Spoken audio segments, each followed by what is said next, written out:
A través de los siglos, los hombres han sentido una extraña fascinación por el tema del fin del mundo.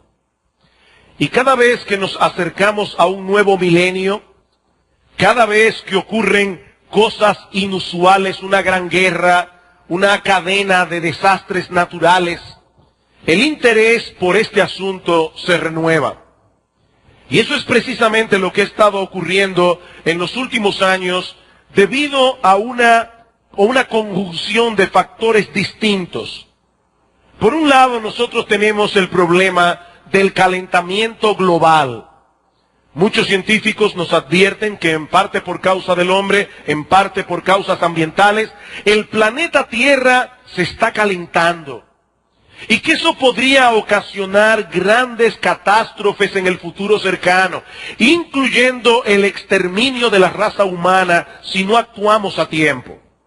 Para aumentar la preocupación, últimamente ha salido a relucir uno de los calendarios mayas, que supuestamente predice un cambio significativo en el mundo a partir del 21 de diciembre del año 2012. Una predicción que según algunos puede ser un anuncio profético sobre el fin del mundo. Es importante saber que los mayas usaban varios calendarios, uno de los cuales es un calendario circular que abarca 1.872.000 días, es decir, 5.126 años de los nuestros, dado que muchos expertos ubican el inicio de ese calendario en el 13 de agosto del año 3114 antes de Cristo. Ese ciclo largo concluye el 21 de diciembre del año 2012. Ahora, si las fechas asignadas por los expertos son correctas, lo que indica el famoso calendario es que allí el contamillas, por decirlo de alguna manera, vuelve a ponerse en cero para reiniciar otro ciclo de días y años. Sin embargo, es tal el impacto que esto ha causado en la imaginación popular, que ya Hollywood hizo una película dirigida por Roland Emmerich titulada precisamente 2012. El fin de semana de su estreno, a final del 2009, la película había recaudado nada más y nada menos que $225 millones. Solamente en el fin de semana de su estreno. Para complicar más las cosas, no bien iniciamos el 2010, cuando el 3 de febrero las islas de Salomón al este de Papúa Nueva Guinea fueron sacudidas por un terremoto de 7.2 en la escala de Richter. Unos días más tarde, el 12 de enero, la ciudad de Puerto Príncipe y sus alrededores sufrieron un devastador terremoto de 7.0. El 26 de febrero, las islas de Ryukyu en Japón sufrieron un terremoto similar. Y al día siguiente, el 27 de febrero, Chile fue impactado por un terremoto de magnitud 8.8 que pudo haber inclinado el eje de la Tierra aproximadamente en 8 centímetros, según un científico de la NASA. Y todo esto sin contar una gran cantidad de temblores de tierra de más de 4 grados que se han estado sucediendo en diversas partes del planeta. Y algunas personas se preguntan, ¿estarán indicando estas cosas que se acerca el fin del mundo? Y lo que es aún más importante para nosotros, ¿existe alguna relación entre todos estos fenómenos y las profecías bíblicas? Bueno, esa es la pregunta que yo quiero responder en esta mañana a la luz de uno de los textos clave del Nuevo Testamento con respecto al tema del fin del mundo. Me refiero al discurso del Señor Jesucristo en el Monte de los Olivos y que se registra en el capítulo 24 del Evangelio de Mateo. Los invito, hermanos y personas que nos visitan, a abrir sus Biblias en el Evangelio de Mateo, en el capítulo 24 y vamos a leer los versículos 1 al 14. Cuando Jesús salió del templo y se iba, se acercaron sus discípulos para mostrarle los edificios del templo. Respondiendo él les dijo: ¿veis todo esto? De cierto os digo que no quedará aquí piedra sobre piedra que no sea derribada. Y estando él sentado en el monte de los olivos, los discípulos se le acercaron aparte, diciendo: dinos, ¿cuándo serán estas cosas? ¿Y qué señal habrá de tu venida y del fin del siglo?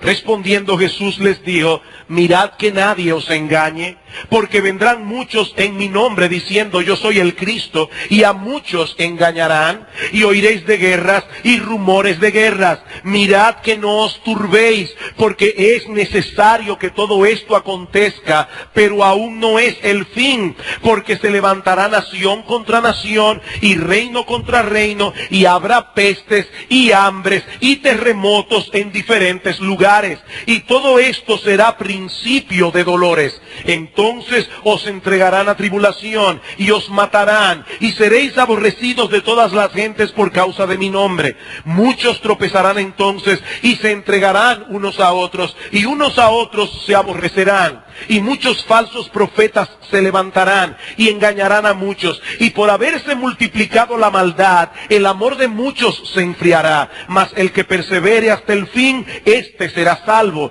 Y será predicado este evangelio del reino en todo el mundo para testimonio a todas las naciones, y entonces vendrá el fin. Para nosotros poder entender la respuesta que Jesús le dio a sus discípulos aquel día, es de vital importancia que primero prestemos atención a la pregunta que ellos formularon.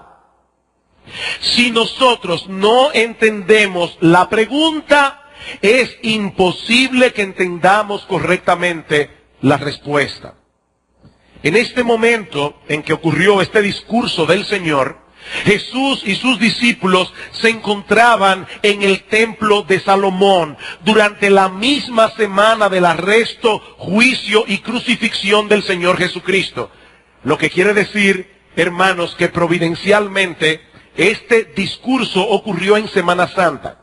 Y no fue mi intención que coincidiera la fecha presente con la fecha del discurso, pero probablemente, casi seguramente, Jesús pronunció estas palabras el martes de la Semana Santa, unos días antes de su arresto y de su crucifixión.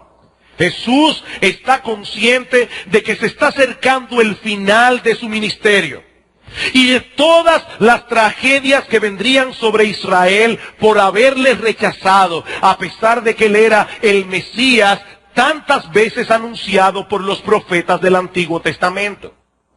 Y es eso lo que mueve al Señor a expresar esa nota de profundo pesar que nosotros encontramos al final del capítulo 23, Mateo 23, versículo 37, inmediatamente antes del discurso del Monte de los Olivos. Jerusalén, Jerusalén, que matas a los profetas y apedreas a los que te son enviados. ¿Cuántas veces quise juntar a tus hijos, como la gallina junta sus polluelos debajo de las alas, y no quisiste? He aquí vuestra casa os es dejada desierta, porque os digo que desde ahora no me veréis hasta que digáis: bendito el que viene en nombre del Señor. Jesús está profundamente conmovido, porque él sabe que los días de Israel como nación estaban contados. He aquí vuestra casa os es dejada desierta, dice el Señor. Y él no se refiere específicamente al templo de Salomón, sino a toda la ciudad de Jerusalén como la capital y centro religioso de la nación. Pero es indudable que el templo está incluido en esta profecía, y eso es precisamente lo que inquieta a los discípulos del Señor. Capítulo 24, versículo 1. Cuando Jesús salió del templo y se iba, habiendo pronunciado estas palabras de juicio, se acercaron sus discípulos para mostrarle los edificios del templo. Como si ellos le quisieran decir al Señor: ¿estás afirmando que este edificio tan fantástico, tan majestuoso, será completamente destruido? El Señor les responde, versículo 2, ¿veis todo esto? De cierto os digo que no quedará aquí piedra sobre piedra que no sea derribada. En otras palabras, eso es exactamente lo que yo estoy diciendo. Este majestuoso templo sufrirá tal destrucción que allí no quedará una piedra sobre otra. Si ustedes quisieran tener una idea del impacto que estas palabras produjeron en los discípulos, imagínense a un hombre que el 10 de septiembre del año 2001 le anuncia a un grupo de personas en la ciudad de Nueva York que al día siguiente, en pocos minutos, las Torres Gemelas serían totalmente destruidas.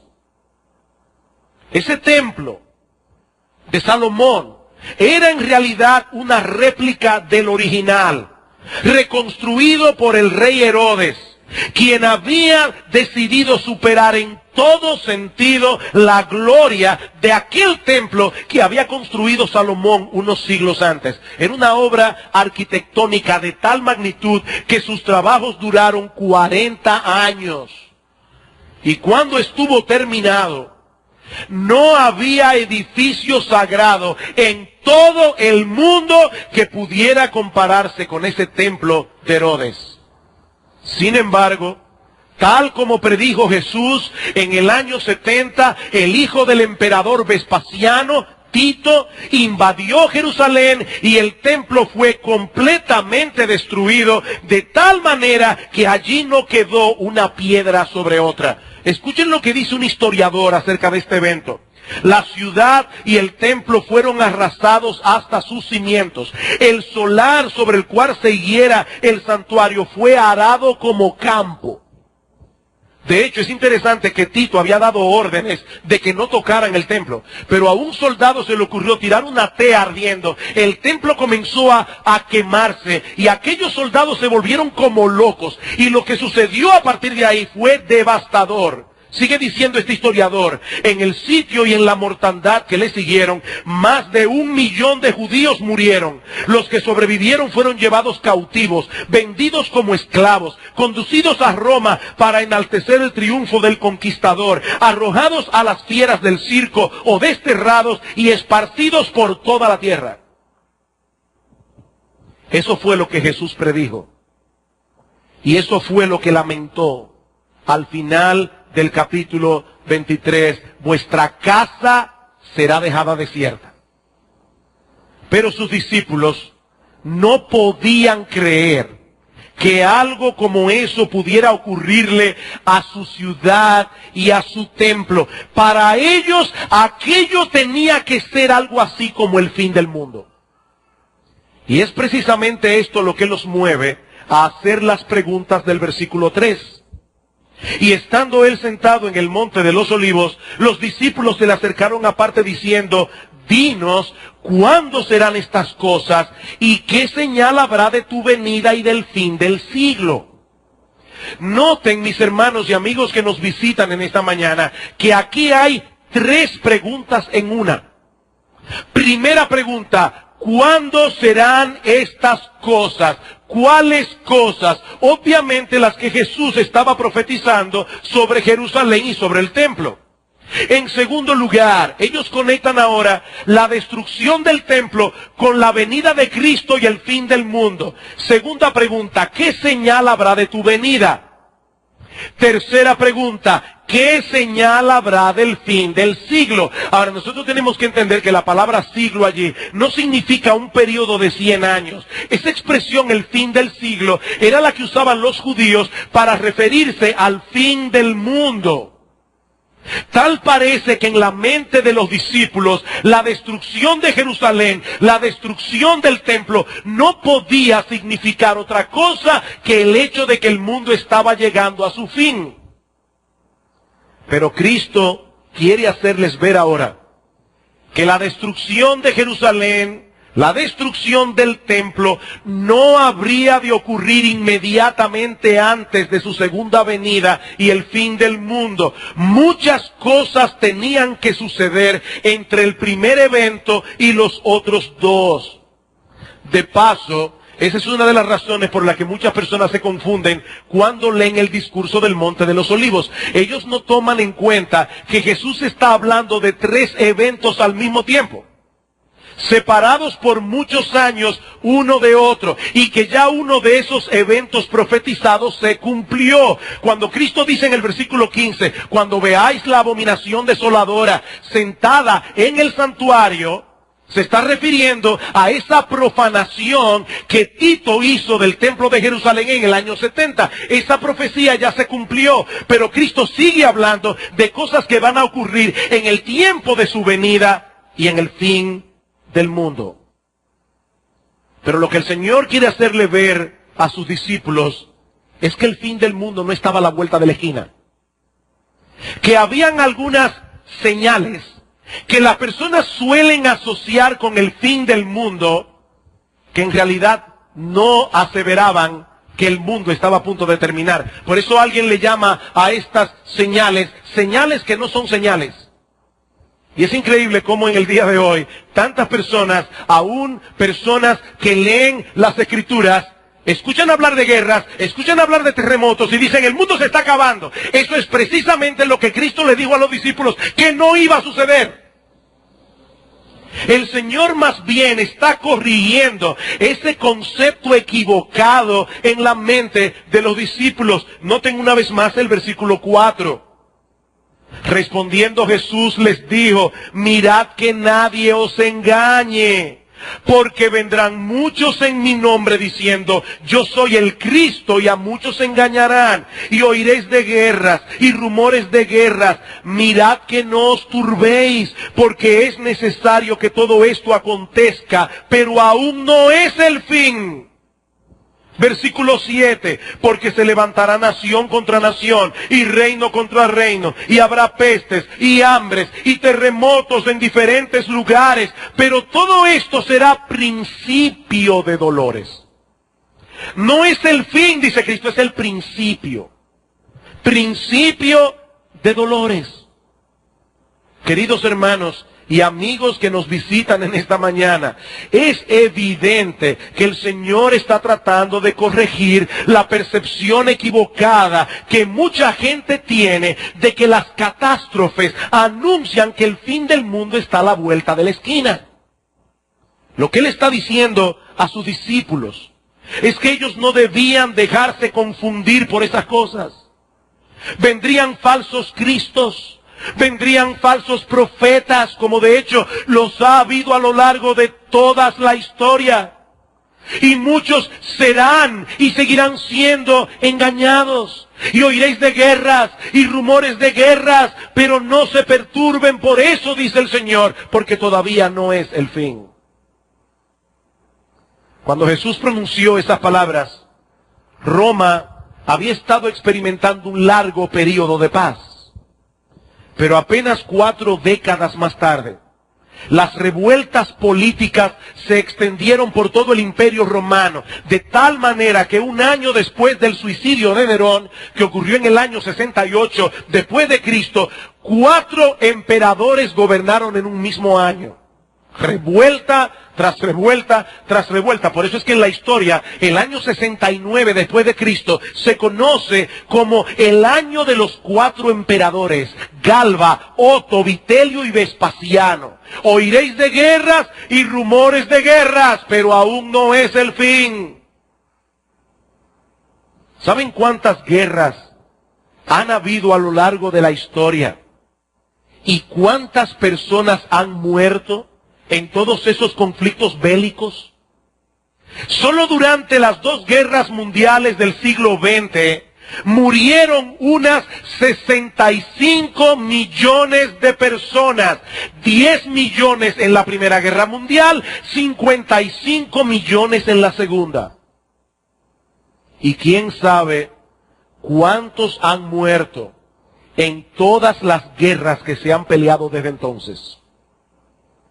Mis hermanos, amigos que nos visitan en esta mañana, esa ha sido y seguirá siendo la historia de este mundo dañado por causa del pecado hasta que nuestro Señor Jesucristo regrese en gloria. Y lo mismo podemos decir de las otras señales que el Señor menciona en este discurso profético: hambres, pestes, terremotos en diferentes lugares. ¿Ustedes se imaginan el impacto que debe haber sido para el mundo antiguo la destrucción de Pompeya en verano del 79 después de Cristo? Pompeya era la París de aquellos días. Pompeya era una de las ciudades más importantes del Imperio Romano. Mucha gente rica y mucha gente de la nobleza romana tenía sus villas allí. Un dato curioso para que nosotros veamos que no hay nada nuevo debajo del sol es que cuando el Vesubio hizo erupción estaban próximas las elecciones. Por lo que muchos de los candidatos se habían dedicado a reparar los templos y los edificios públicos para ganarse el voto popular. Pero en pocas horas, la ciudad completa quedó sepultada en un espeso manto de lava volcánica. Y yo me imagino que aquello tiene que haber parecido a los ojos de muchos el fin del mundo. Pero los siglos han pasado y en la historia han quedado registradas un sinnúmero de desastres naturales que en su momento también causaron mucha destrucción y confusión. Nos espanta, y con razón, cuando estos fenómenos suceden uno detrás de otros, pero no podemos pensar por eso que está llegando el fin del mundo. Yo no sé cuántos de ustedes han leído acerca de los dos grandes terremotos que ocurrieron en Chile en el año 1960. Son probablemente los dos terremotos más famosos de la historia moderna. El 21 de mayo del 1960, un fuerte terremoto de 7.7 en la escala de Richter sacudió a la ciudad de Valdivia temprano en la mañana. Y cuando el resto de Chile se estaba organizando para ayudar y socorrer a los damnificados, al día siguiente, a las 2:55 de la tarde, el 22 de mayo, Chile fue sacudida otra vez por un terremoto de 9.5 que duró 10 minutos. Imagínense eso. 9.5. El cataclismo produjo una devastación de 400,000 kilómetros cuadrados. Sin contar los maremotos que se produjeron después, uno de los cuales azotó la isla de Hilo en el archipiélago de Hawái a 10,000 kilómetros de distancia. Habrá pestes y hambres y terremotos en diferentes lugares, y todo esto será principio de dolores, dice el Señor. Marcan el principio, dice Cristo, pero no necesariamente son señales de que el mundo está llegando a su fin. De hecho, escuchen lo que sigue diciendo el Señor en el versículo 9. Entonces os entregarán a tribulación y os matarán, y seréis aborrecidos de todas las gentes por causa de mi nombre. Ese texto literalmente dice, seréis aborrecidos por todas las naciones. Obviamente, el Señor está implicando aquí que antes de que llegara el fin, sus discípulos, su iglesia, habría de esparcirse por el mundo entero. Y en el mundo entero serían aborrecidos por causa de su nombre. Versículo 10. Muchos tropezarán entonces y se entregarán unos a otros, y unos a otros se aborrecerán, y muchos profetas falsos se levantarán y engañarán a muchos. Y por haberse multiplicado la maldad, el amor de muchos se enfriará, mas el que persevere hasta el fin, éste será salvo. Y será predicado este evangelio del reino en todo el mundo para testimonio a todas las naciones, y entonces vendrá el fin. Entonces vendrá el fin.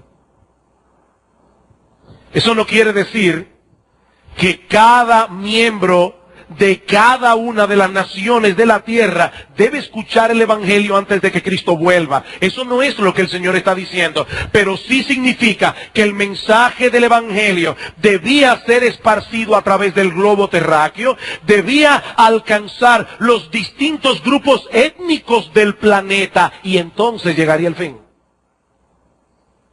Y eso que aquí en Mateo 24 es una predicción, en Mateo 28 es una comisión. Mateo capítulo 28, versículo 18. Antes de ascender a los cielos, dice la Escritura, Jesús se acercó a los discípulos y les habló diciendo: toda potestad me es dada en el cielo y en la tierra. Por tanto, id y haced discípulos a todas las naciones, bautizándolos en el nombre del Padre, y del Hijo, y del Espíritu Santo, enseñándoles que guarden todas las cosas que os he mandado. Y ahora escuchen: he aquí yo estoy con vosotros todos los días hasta el fin del mundo. Hasta el fin del mundo. Como dice el comentarista Hendrickson, se puede considerar como cosa cierta que la proclamación global del Evangelio no iba a ser un asunto de unas pocas semanas, meses o años, sino que abarcaría un periodo mucho más extenso de tiempo, muchos siglos. Así que en vez de enseñar a los discípulos que ellos debían estar atentos a esas señales, porque ellas indicaban que estaba a punto de llegar el fin del mundo, lo que Cristo les está diciendo más bien es que esas cosas iban a ocurrir en todas las épocas de la historia. Y por lo tanto, no nos sirven de nada para establecer cuántos años de vida le queda a este planeta. Nadie sabe cuándo van a ocurrir esas cosas. Versículo 36 de Mateo 24. Pero del día y la hora nadie sabe, ni aun los ángeles de los cielos, sino solo mi Padre. Algunas personas son tan tercas, tan obstinadas y tan adictas a ponerle fecha de caducación al planeta Tierra, que nos dicen: bueno, el Señor dice allí que nadie sabe ni el día ni la hora, pero se puede averiguar el año y el mes. Evidentemente, lo que Cristo está diciendo aquí, no se pongan a especular. El día y la hora de la venida de Cristo y del fin del mundo, nadie lo sabe. Nadie lo sabe, sino mi Padre que está en los cielos. Versículo 37, mas como en los días de Noé, así será la venida del Hijo del Hombre. ¿Cómo eran los días de Noé?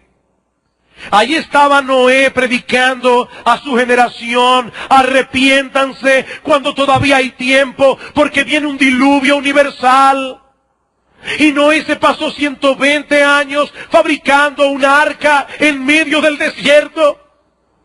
Y instaba a las personas: entren al arca cuando todavía hay tiempo. Y las personas se burlaban de Noé. Ahí está el loco de Noé, hablando de un diluvio. ¿Saben que hasta la época de Noé nunca había llovido en la tierra? La tierra se regaba por un vapor de agua, dice la Escritura. No había llovido nunca. Y Noé está anunciando un diluvio. Y ustedes ya se pueden imaginar a las personas yendo a donde Noé a burlarse de él. Noé, ¿cuánto tiempo falta para que caiga el primer chaparrón? Y Noé tranquilo, construyendo su arca. La gente estaba en otra cosa. Dice Cristo: así será cuando venga el Hijo del Hombre. Nadie lo va a estar esperando. La gente va a estar en otra cosa, sigue diciendo Cristo, porque como en los días del diluvio estaban comiendo y bebiéndose, comiendo y bebiendo, casándose y dando en casamiento, hasta el día en que no entró en el arca, y no entendieron hasta que vino el diluvio y se los llevó a todos. Así será también la venida del Hijo del Hombre. Entonces estarán dos en el campo, el uno será tomado y el otro será dejado. Dos mujeres estarán moliendo en un molino, la una será tomada y la otra será dejada. Velad pues, porque no sabéis a qué hora ha de venir vuestro Señor. ¿No lo sabéis? Nosotros no sabemos cuándo llegará el fin del mundo. Y todo aquel que pretenda conocer la fecha de expiración de nuestro planeta se está tomando atribuciones que no le corresponden. Sin embargo, habiendo dicho esto, hay ciertas cosas que nosotros sí sabemos acerca del fin del mundo, porque Dios las ha revelado en su palabra. Y ahí es que yo quiero ahora enfocar mi atención en los minutos que nos restan. ¿Qué nosotros sí sabemos acerca del fin del mundo? Bueno, en primer lugar, nosotros sí sabemos, porque Dios lo ha revelado, que el mundo tendrá un fin. El mundo tendrá un fin. Cuando los discípulos preguntan al Señor, ¿cuáles son las señales de que está llegando el fin del mundo? Cristo no los corrige diciendo que el mundo nunca llegará a su fin. El fin vendrá. Sin duda vendrá. Y no será provocado por una bomba atómica. No será provocado por el calentamiento global. Y yo no estoy ni negando ni afirmando la veracidad de estos reportes. Lo que estoy diciendo es, no se preocupen por el momento, por el calentamiento global en lo que respecta al fin del mundo. Porque el mundo no va a acabar por el calentamiento global. Dios mismo se encargará de ponerle punto final a la historia humana, tal como la conocemos ahora. Él soberanamente decidió su punto de inicio. Él soberanamente decidirá cuándo le pone punto final. Eso es Dios, no el hombre. Dice el autor de la carta a los Hebreos, uno de los libros que componen el Nuevo Testamento, que el mismo Dios que conmovió la tierra cuando descendió en el monte Sinaí para entregarle las 2 tablas de piedra a Moisés con los 10 mandamientos, dice que ese mismo Dios ha dicho que conmoverá no solamente la tierra, sino también el cielo.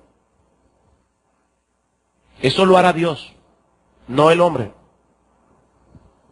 Los 2 terremotos de Chile de 1960 serán un juego de niños en comparación con lo que ha de ocurrir en aquel día. No sabemos cuándo vendrá el fin, pero el fin vendrá. En segundo lugar, nosotros también sabemos que el fin del mundo será concomitante con la segunda venida de Cristo. Mateo 24, versículo 29.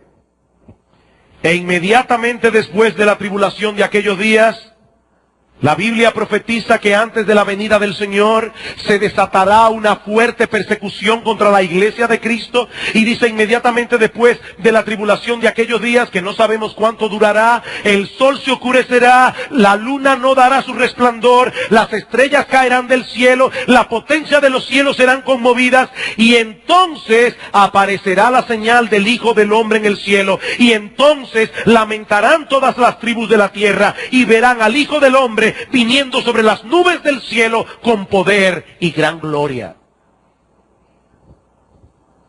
Los discípulos le preguntaron al Señor, ¿cuál es la señal del fin del mundo?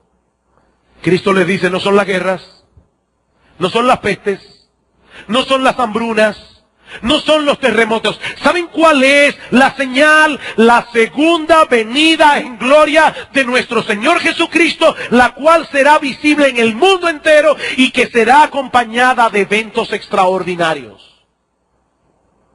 Esa es la señal. Nosotros no sabemos cómo debemos interpretar cada uno de esos detalles que aparecen en el versículo 29.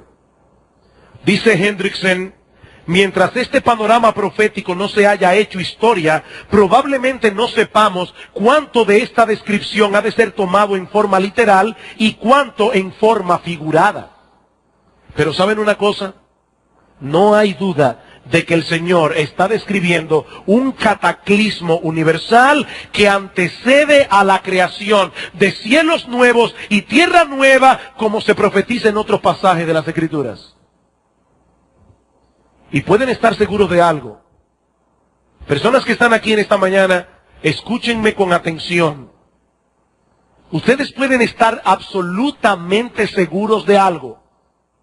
Así como se han cumplido al pie de la letra cientos de profecías contenidas en la Biblia, nosotros podemos estar completamente seguros de que todas las profecías concernientes al fin del mundo se cumplirán también. Dios no miente. Dios no advierte de juego. Nosotros estamos a la espera de la segunda venida en gloria de nuestro gran Dios y Salvador Jesucristo. El mismo que hace 2000 años nació de una virgen en Israel, nació en el poblado de Belén y en la familia de David, tal como había sido profetizado en el Antiguo Testamento. Ese mismo Jesús que por 3 años y medio ministró en medio de su pueblo, ese mismo Jesús que luego fue a la cruz a pagar nuestra deuda con la justicia divina, ese mismo Jesús que al tercer día se levantó de los muertos, cuyo mensaje de salvación ha sido y está siendo proclamado a través de todo el globo terráqueo para la salvación de miles de millones de todo pueblo, lengua y nación. Ese mismo Jesús volverá en gloria otra vez.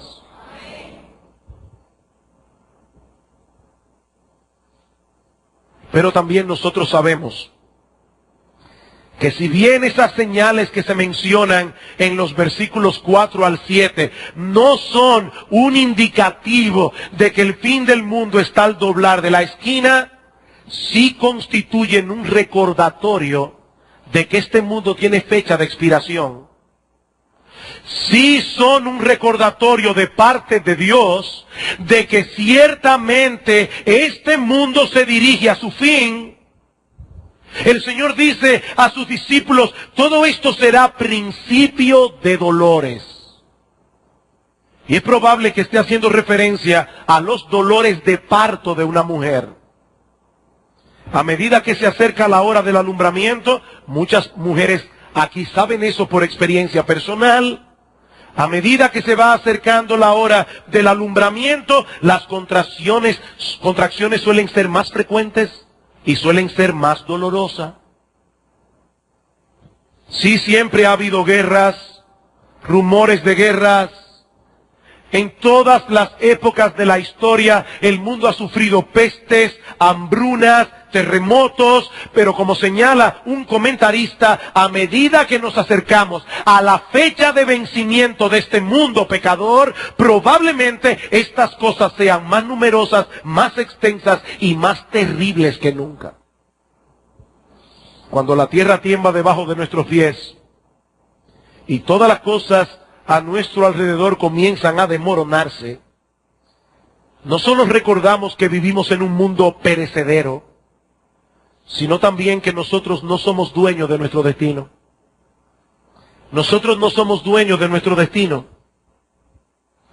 Yo no puedo imaginar siquiera lo que sería experimentar por 10 minutos un terremoto de 9.5 en la escala de Richter.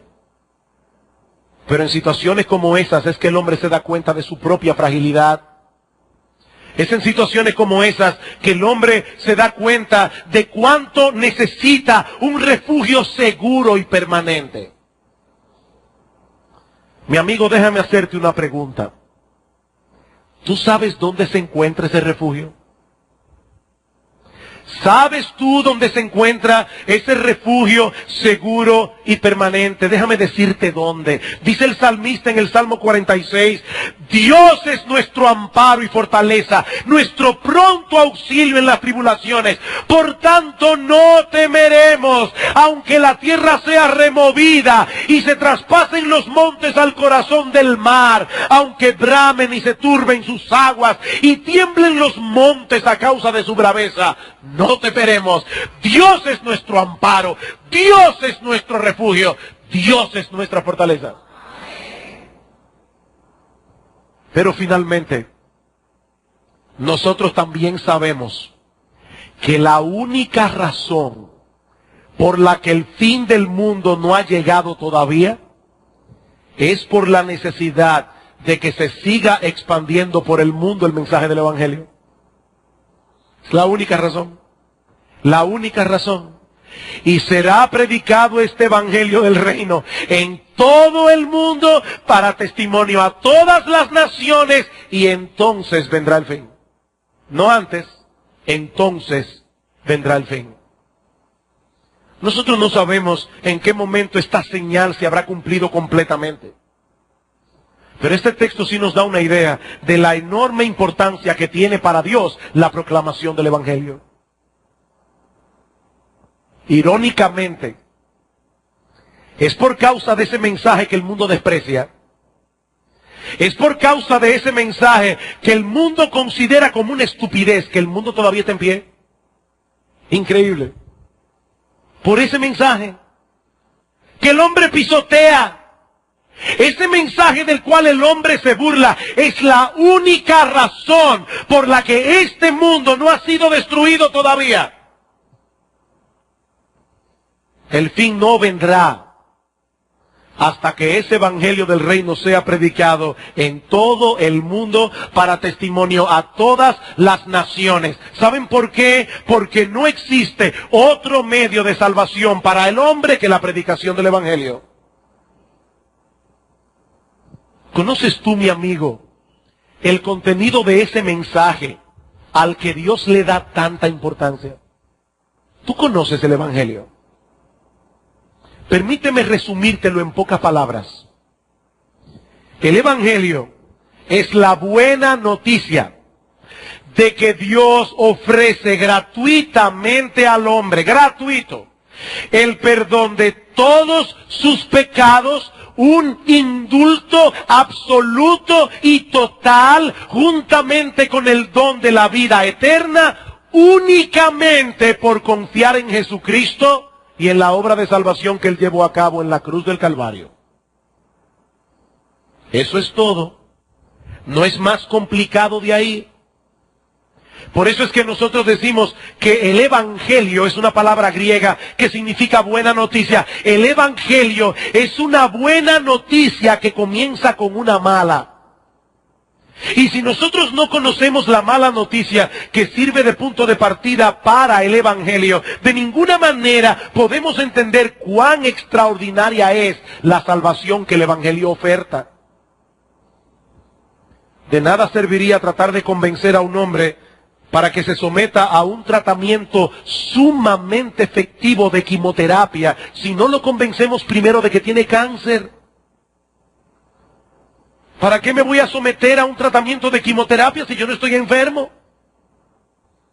Cristo dijo en cierta ocasión, los sanos no tienen necesidad de médicos sino los enfermos. Yo no he venido a llamar a justos, sino a pecadores al arrepentimiento. Mi amigo, esa es la mala noticia que sirve de punto de partida al evangelio. Somos pecadores. En incontables ocasiones hemos violado la ley moral de Dios. Mi amigo, esa mentirita blanca que para ti es algo tan inocente, dile que yo no estoy aquí. Esa mentirita blanca que para ti es algo tan trivial, es una violación de la ley moral de Dios. ¿Sabes lo que dice la Biblia, mi amigo? Que si algún hombre mira a una mujer que no es su esposa para codiciarla, ya adulteró con ella en su corazón. Si yo preguntara en esta mañana, ¿cuántos asesinos hay aquí? Probablemente nadie levantaría la mano, a menos que conociera lo que la Biblia enseña. Porque sabes, mi amigo, lo que la Biblia enseña, que si alguno se enoja pecaminosamente contra su hermano, que si alguno le da riendas sueltas a ese enojo a través de palabras hirientes, a través de palabras denigrantes, ya uno es culpable de homicidio delante de Dios. ¿Cuántos homicidas están sentados aquí? Mi amigo, somos pecadores. Tú puedes ser una persona muy decente. Tú puedes ser una persona muy moral a los ojos de la sociedad, pero ¿sabes lo que tú eres a los ojos de Dios? Un pecador que merece la condenación del infierno. Dice la Biblia que Dios miró sobre la tierra y no vio un solo hombre que hiciera lo bueno. Romanos capítulo 3, versículo 12. No hay, dice la Biblia, ni siquiera uno. Y siendo Dios infinito en justicia, Él no puede aceptar en su presencia pecadores culpables, a menos que alguien pague por nuestros pecados, muriendo en nuestro lugar. La Biblia dice, la paga del pecado es la muerte. Alguien tiene que morir en nuestro lugar. Alguien tiene que satisfacer las demandas de la justicia de Dios. Pero no puede ser cualquiera. Ese alguien tiene que ser un ser perfecto en santidad. Tiene que ser alguien que él mismo no tenga deudas delante de la justicia de Dios. Pero no solo eso, ese alguien debe ser una persona de valor infinito, porque él va a pagar delante de Dios una deuda infinita. ¿Sabes, mi amigo, cuál es el gran problema de la salvación? Que en todo el universo hay un solo ser que tiene esas dos características, y es Dios mismo. Y Dios no puede morir porque es Dios. Ah, pero gloria al Señor. Ahí viene la gran noticia del Evangelio. Dios se hizo hombre. La segunda persona de la Trinidad asumió una naturaleza humana. Nació en el vientre de una virgen de Israel, igual que todos nacemos, y era un ser humano, igual que tú, igual que yo, excepto que era sin pecado. Y ese Dios encarnado, ese Dios hombre, murió en una cruz para que todo aquel que en él cree no se pierda, mas tenga vida eterna. Ese Jesús pagó por nuestros pecados. Y en base a esa obra de redención que Él llevó a cabo en la cruz del Calvario, ese Jesús ofrece libre y gratuitamente a todos los hombres perdón y vida eterna para todo aquel que se arrepiente y confía en Él. Mi amigo, tal vez tú estás sentado aquí en esta mañana y te estás preguntando, ¿qué yo debo hacer para ser salvo? No te voy a invitar a que levantes tu mano aquí en público. No te voy a invitar a que vengas al frente de esta iglesia. Allí donde estás sentado, tú puedes pedirle a Dios que tenga misericordia de ti. Allí donde estás sentado, tú puedes pedirle a Dios que perdone tus pecados. Tú puedes pedirle a Dios que te ayude, porque tú quieres divorciarte de tu vida de pecado y vivir para Él. Pero tú sabes que no lo puedes hacer en tus propias fuerzas. Pídeselo a Él. Pídeselo a Él, pídele al Señor que perdone tus pecados, pídele que tenga misericordia de ti. Dice la Biblia que Él no echará fuera a nadie que venga a Él clamando por misericordia. Él es un gran Salvador. ¿Saben cuál es el deleite de Dios? Perdonar pecadores. Por eso dice la Biblia que hay gozo en el cielo cuando un pecador se arrepiente. Mi amigo, hoy hemos hablado de muchas malas noticias. Este mundo tiene un fin, pero esa no es toda la historia. El Señor ha prometido crear cielos nuevos y tierra nueva donde mora la justicia. Si tú quieres ser partícipe de eso, mi amigo, ven a Cristo. Ven a Cristo, pídele a Él que perdone tus pecados. Pídele a Él que tenga misericordia de ti. Pídele a Él que transforme tu corazón. Pídele a Él que te ayude a vivir para Él. Él es un poderoso Salvador. Y Él puede salvarte a ti en esta misma hora, como ha salvado a cientos de hombres y mujeres que se encuentran en este lugar esta mañana. Mi amigo, la puerta de la salvación está abierta todavía para ti.